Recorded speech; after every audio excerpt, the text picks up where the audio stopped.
Igbo ndem ji ọma ọnụ ndewonu. Aha m bụ Maazị Sugarman, onye unu mara nke ọma. Anyị na-ewetara unu ihe omume bụ ilu Igbo mụ na lọlọ m Robota. Lọlọ, ngwa keletụkwa ndị Igbo.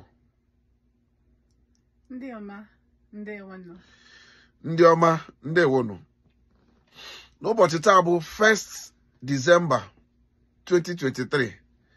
Anyị na-ewetara unu ilulu Igbo nke na-asị: mgbe nnukwu anụ ji apụta n'ọhịa bụ mgbe dinta sụrụ ngọngọ ọrụ. Mgbe nnukwu anụ ji apụta n'ọhịa bụ mgbe dinta sụrụ ngọngọ ọrụ. We'll take it bit by bit. Babe, you keep on. Mgbe nnukwu anụ ji apụta Mgbe nnukwu anụ ji apụta n'ọhịa bụ mgbe dinta sụrụ ngọngọ ọrụ.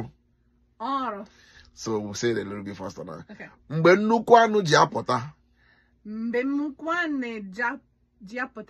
n'ọhịa bụ mgbe dinta sụrụ ngọngọ ọrụ.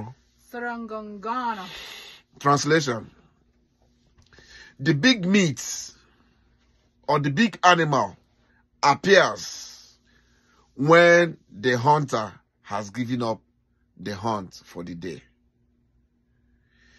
The big meat always appears in the forest or in the bush when the hunter has given up the hunt for the day. And this means never give up in life.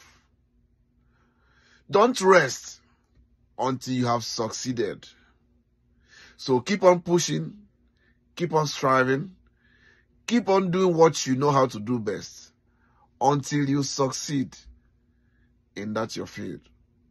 Ya mere ndị Igbo ji sị, mgbe nnukwu anụ ji apụta n'ọhịa bụ mgbe dinta sụrụ ngọngọ ọrụ. Translation says, the big meat comes out when the hunter has given up the hunt for the day. So if you are struggling for something or striving or pushing towards something, and then all of a sudden you give up, that may be the time that you're almost close to your success.